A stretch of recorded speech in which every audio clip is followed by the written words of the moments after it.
안녕 여러분. 지금 바람소리랑 빗소리 들리실까요? 아무래도 태풍인가봐요. 바람이 엄청 많이 불고 비가 엄청 많이 내려요.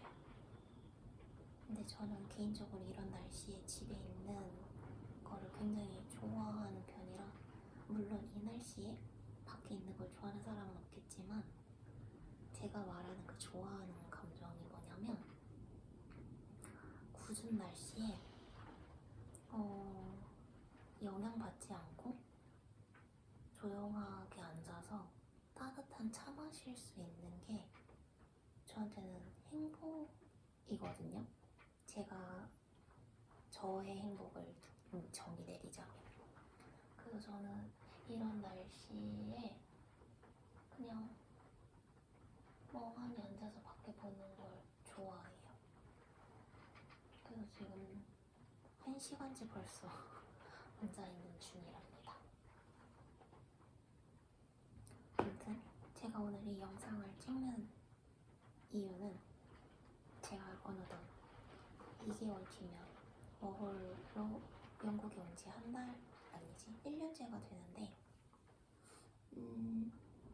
워홀을 오게 된 계기, 아니면 지금까지 생활의 변화, 그런 것들을 조금 풀어보고자 찍게 되었습니다. 우선 저는 제 이전 영상을 보신 분들은 아시겠지만, 영국에 어학연수를 먼저 왔었어요. 그것도 뭔가 계획을 막 세워가지고 온 건 아니었고, 그냥 원래도 막연히 계속 외국 가서 살아보고 싶다라고 되게 입버릇처럼 말했었단 말이죠. 그게 막 여행으로 와서 지내는 거랑 그냥 진짜 그들 삶에 녹아내리면서 생활하는 거랑 완전 다른 거니까, 저는 여행보다 그냥 와서 사람들 사이에 녹아들고 싶다라는 생각이 되게 컸어요. 그래서 갑자기 어느 날 출근하는 똑같은 날에 문득 결심을 한 거죠. 뭘 아니지? 어학연수 가야겠다. 무조건 가야겠다 해서, 그날이 마침 딱 일찍 끝나는 날이었어요. 그래서 퇴근하자마자 어학원을 가야겠다 생각을 한 거예요. 그래서 퇴근을 하고 대학가 쪽을 가는 버스를 탔어요. 근데 아시다시피 대학가 쪽에는 어학원이 되게 많아요.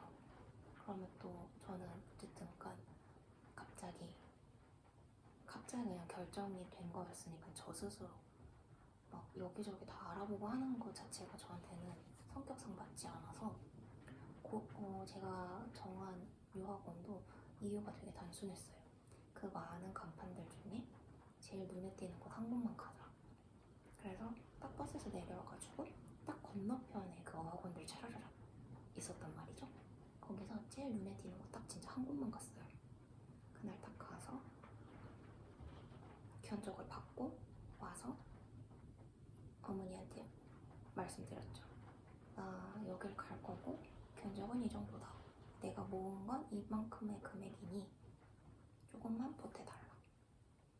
가가지고 그냥 그날 이후로 그냥 차차차차차 준비가 됐어요. 원래는 영국을 오려고 생각했던 건 아니고, 저는 학생 때 캐나다 캘거리에서 2개월 정도 지낸 적이 있었어요. 그래서 그때 당시에는 처음 나가서 지내본 거기도 했고, 그리고 하필 시즌이 겨울 시즌이어가지고 너무 돌아다닐 그게 없었어요. 해가 너무 빨리 지니까. 그래서 다시 가면 그래도 한번 가봤던 데를 가보고, 다시 한번 가게 되면 조금 더 많은 경험을 해보고 오자라고 생각을 하고 캘거리로 견적을 받아봐야지 했었는데, 유학원 그 담당해주시는 분께서 그 금액대면 영국의 런던 아니고 외곽 지역에서도 지내볼 수 있다라고 말씀을 해주셔서, 그렇다면 또 괜히 또 솔깃하잖아요. 영국이란 나라가 주는 로망도 있고. 제가 어릴 때 20살 초반에 런던에 잠깐 여행을 왔었어요. 근데 너무 잠깐 스쳐 지나갈 정도였어가지고 오히려 좋을 수도 있겠다 해서 그렇게 해서 노선을 변경해서 영국을 오게 됐고, 영국에서 와서 워홀을 생각했던 건 아니었는데 어학연수를 하고 있는 중에 너무 좋은 거예요.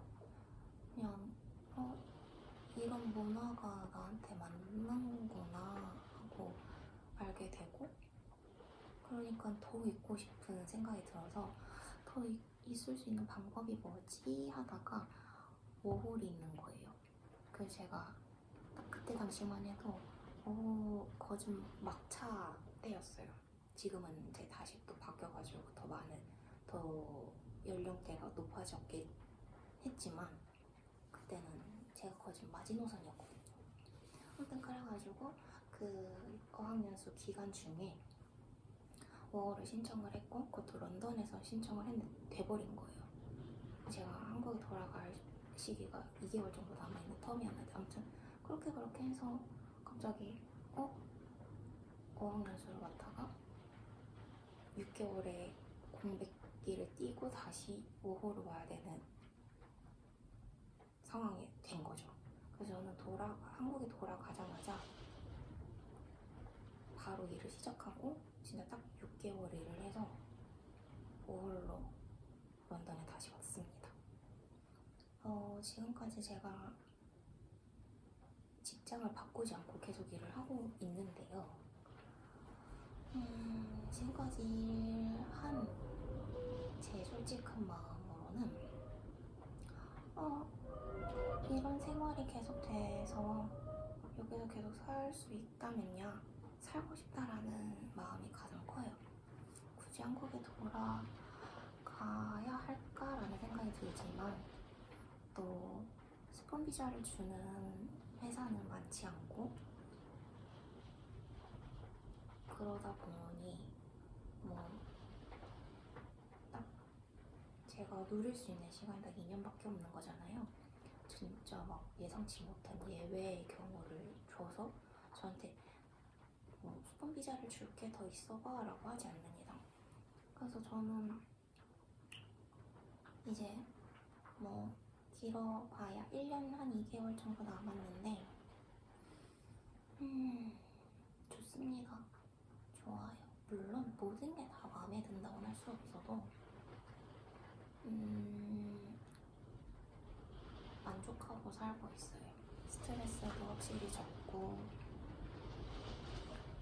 스트레스가 적을 수밖에 없는 게 남한테 관심이 많이 없어요. 너가 나이가 몇 살이고 뭐를 하는지, 그리고 너가 어떤 성향을 갖고 있는지 그런 게 전혀 중요하지 않아요. 저희 나라 사람들은 남 얘기 굉장히 좋아하잖아요. 몇 살이니, 그 나이인데 뭐 하고 있니, 이런 것들. 이런 건 여기에서 중요치 않으니까 그게 주는 자유로움이 엄청 크고, 인종이 다양한 만큼 사람들의 이 받아들이는 스펙트럼이 되게 넓어서 그냥 다 같이 고루고루 잘 지낼 수 있어요. 그리고 인건비가 어쨌든 높으니까, 물론 물가가 그만큼 비싸니까 인건비가 높을 수밖에 없지만 인건비가 어느 정도 뒷받침이 돼주니까 살아갈 만해요.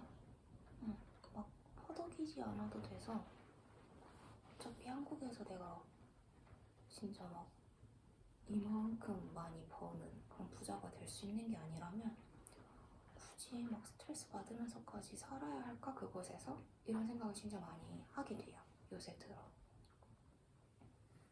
이제 저는 어쨌든 돌아가면 이제 시간이 다 돼서 돌아갈 때가 오면 이제 한국에서 다시 자리를 잡고 정말 이제 저의 노후를 위해서 이제 앞만 보고 가야 하니까, 그래서 이런 생각이 더 많이 드는 것 같기는 한데, 저 사실 뭐를 해야 할지 저도 잘 모르겠거든요. 뭔가를 전공을 살려서 해볼까라는 생각도 들지만 또 잘하는 거랑 좋아하는 거랑 같은 사람은 많이 없으니까 모든 것들이 다 딜레마인 것 같아요. 그래서 지금 저는 최대한 옳은 선택을 할 수 있도록 고민에 거듭하는 중이에요. 다 뭐 좋은 선택을 할 수 있으면 좋겠긴 하겠지만 그리고 5호를 와서 거의 1년 정도 됐는데 제일 많이 궁금해 하실 것 같은 게 영어가 많이 느냐일 것 같은데 저는 제가 처해진 환경 특성상 거의 외국인들이랑 있다 보니까 안 늘 수는 없어요. 안 늘 수는 없고 그리고 제가 불편하기 때문에 더 잘하려고 노력을 하게 됩니다. 그러다 보니 어느 순간 갑자기 저도 모르게 조금씩 디벨롭 되긴 하더라고요. 근데 제가 처해진 상황 같지 않고 그냥 그런 뭐 모여있는 조직들이 다 나랑 동족이거나 뭐 직장 또한 나랑 같은 동족들이 함께하는 곳이라면 사실 영어를 말할 수 있는 기회가 적으니까 1년이 있고 2년이 있어도 느는 데는 한계가 있을 수는 있겠죠. 내가 막 엄청 열심히 따로 시간을 들여서 공부를 하지 않는 이상. 그래서 내가 어떤 상황에 나를 밀어 넣느냐도 되게 중요한 것 같아요. 사실 2년이라는 시간이 하나의 언어를 깨우치는데 제가 느끼기에는 그렇게 막 충분한 시간이라고 생각하진 않거든요. 저희가 한국말도 사실 한평생을 쓰는 거지만 맞춤법도 헷갈리는 거는 계속 헷갈리는 거고 말도 뭔가 더 조리 있게 하고 싶지만 그것조차 어려우니 모국어라고 쓰고 있는 것마저도 그런데 다른 제2외국어, 제3외국어를 1년, 2년 안에 깨우친다? 이거는 사실 진짜 엄청난 노력이 없이는 불가능하다고 저는 생각해요. 그래서 내가 얼만큼의 시간을 투자하느냐에 따라 내 실력이 디벨롭 되는 건 다 차이가 있을 것 같고 그래서 제일 중요한 건 외국인이 많은 곳에 스스로를 집어넣으세요. 그러면 어느 순간 나도 모르게 전에는 한마디 했던 것들이 이제 막 두세 마디 꼬리에 꼬리를 물어서 얘기를 더 할 수 있게 되니까 상황이 나를 만드는 것 같아요. 아무튼 그렇습니다. 갑자기 이렇게 날이 우중충하고 해서 필 타가지고 지금 이렇게 두서없이 얘기를 하게 됐는데 아무튼 저의 근 1년의 경험을 그냥 함축해서 말하고 싶었어요. 다들 올 한 해 너무 수고 많으셨어요. 이렇게 얼렁뚱땅 마무리를 하긴 하지만 아무튼 저희는 또 새로운 한 해에 새로운 마음으로 또 새로운 시작을 할 수 있는 힘을 얻을 테니 올 한 해 마무리 평안하게 하시고 또 새로운 해에 새로운 마음가짐으로 다시 잘 시작해보자고요. 안녕.